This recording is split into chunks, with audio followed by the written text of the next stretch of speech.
네, 안녕하세요. 척티브와 함께 알아봅시다 시간입니다. 저는 척추외과학계 홍보위원이자 한림대 강남성심병원 조교수로 재직 중인 정형외과 의사 박현진입니다. 오늘은 척추 내시경 수술에 대해서 알아볼 건데요.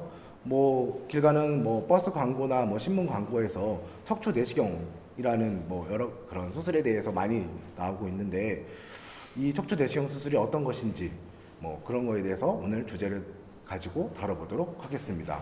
오늘은 용인 세브란스 병원의 박선희 교수님과 함께 하겠고요. 네, 안녕하세요. 용인 세브란스 정형외과 박선리입니다.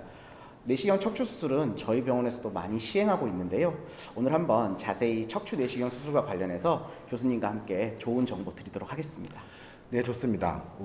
우리 정형외과 영역에서 무릎 연골에 손상을 받았거나 아니면은 어깨 관절의 인대가 손상을 받았을 때 관절경을 이용한 수술을 많이 하죠. 네.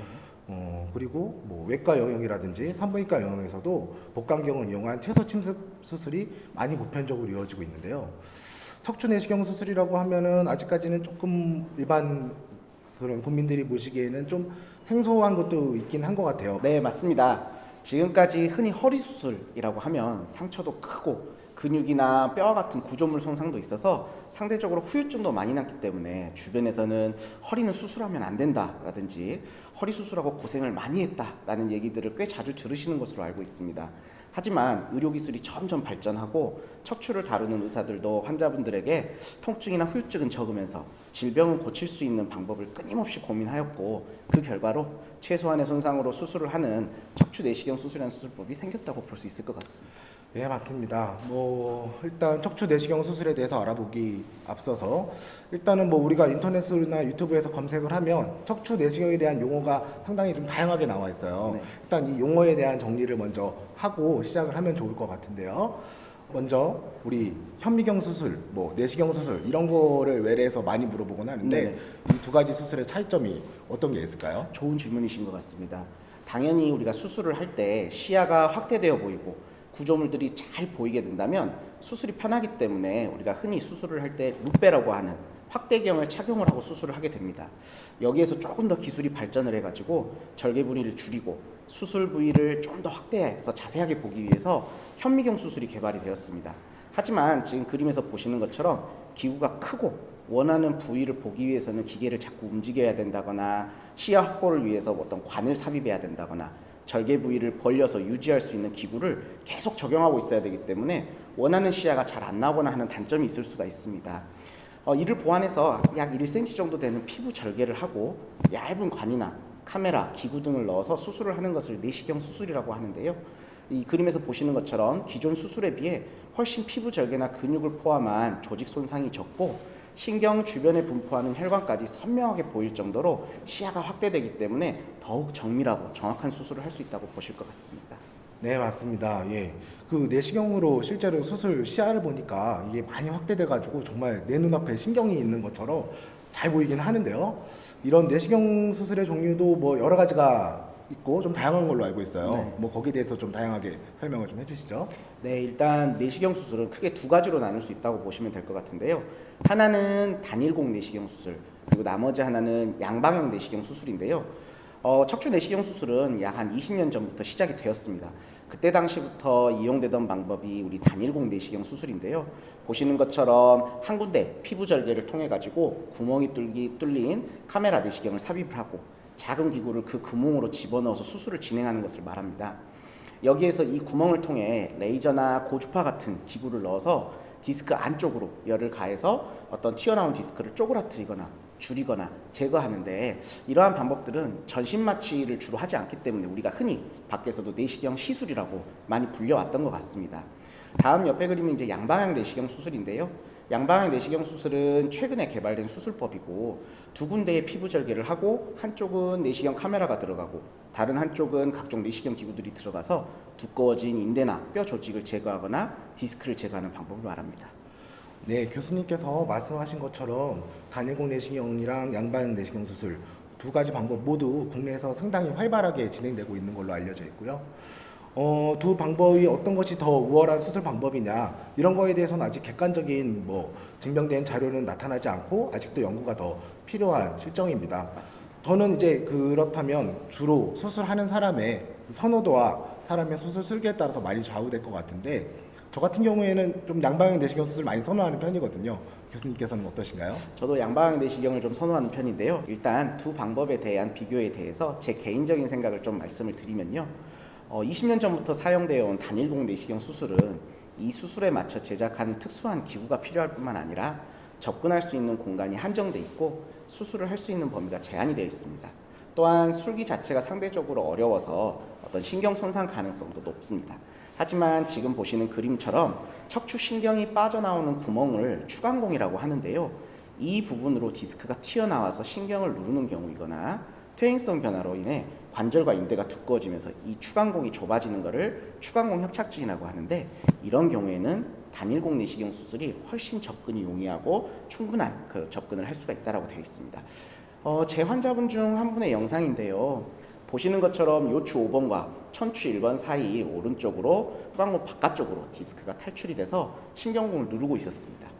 그래서 단방향 내시경 수술로 추간판 제거술을 시행했는데요. 영상 보시는 것처럼 튀어나온 추간판에 대해서 미세한 기구를 이용하여 추간판을 충분히 제거해 줄 수 있었고, 수술 후 MRI 촬영 영상에서도 튀어나온 추간판이 많이 감소한 소견을 보실 수 있습니다.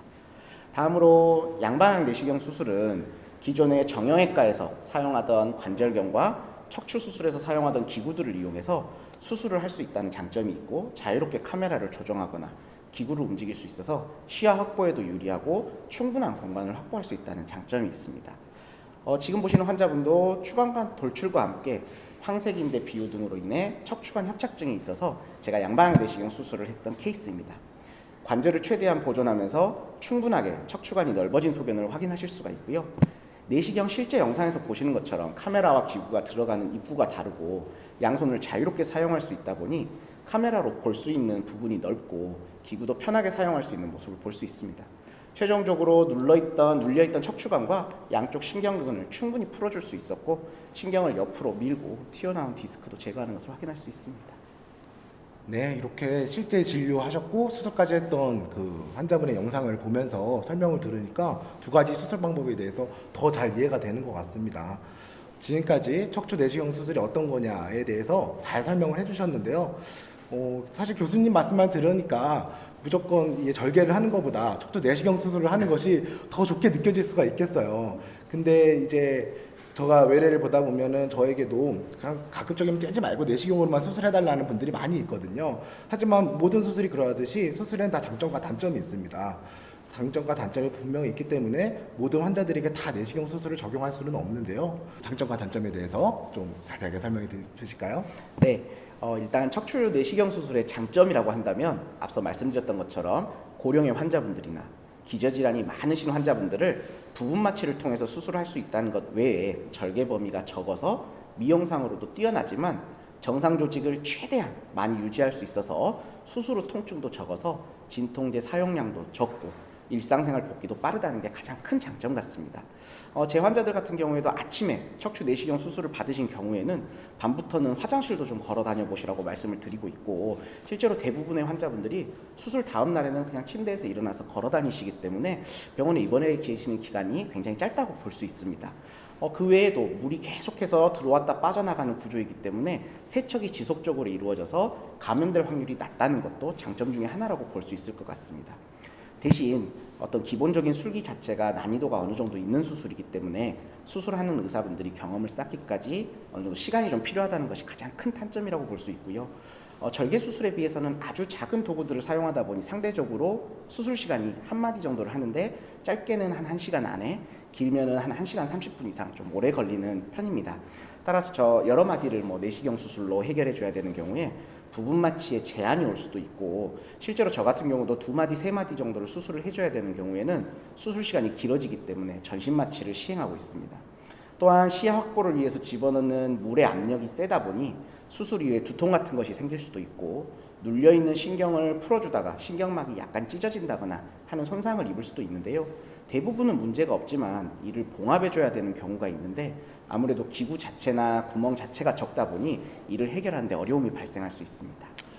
네, 잘 알겠습니다. 이러한 장점과 단점이 있기 때문에 아까 얘기했듯이 저희가 척추 내시경 수술로 할 수 있는 수술이 있고 그렇지 않은 경우가 있어서 절개 수술이 더 유용할 때가 있습니다.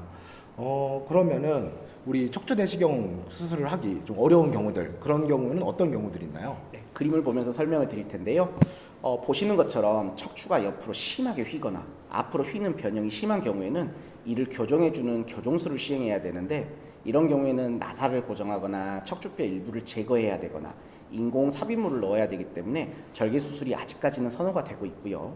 경추 수술의 경우에도 내시경 수술이 진행되고는 있지만 아직까지는 기술적인 제약이나 어떤 두통 등 상대적으로 부작용이 높기 때문에 아직 많이 시행되지는 않는 것 같습니다.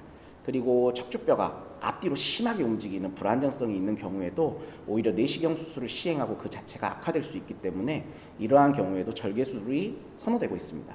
하지만 이런 거 모두 다 이제 기술 개발이 점차 진행되면서 기존의 어떤 내시경 수술로 하기 어려웠던 질환들도 하나 둘씩 지금 시행되어 오고 있듯이, 앞으로도 시간이 지나면 지금 척추용 내시경 수술로 못하던 질환들도 어찌 보면 충분히 가능할 것으로 그렇게 생각하고 있습니다. 네, 오늘 정말 척추 내시경에 관련해서 자세하게 얘기를 들어봤는데요. 이번 영상을 통해서 많은 분들이 척추 내시경 수술에 대해서 정말 객관적인 정보를 얻고 척추 내시경 수술에 대해 잘 이해할 수 있는 유익한 시간이 되었으면 좋겠습니다.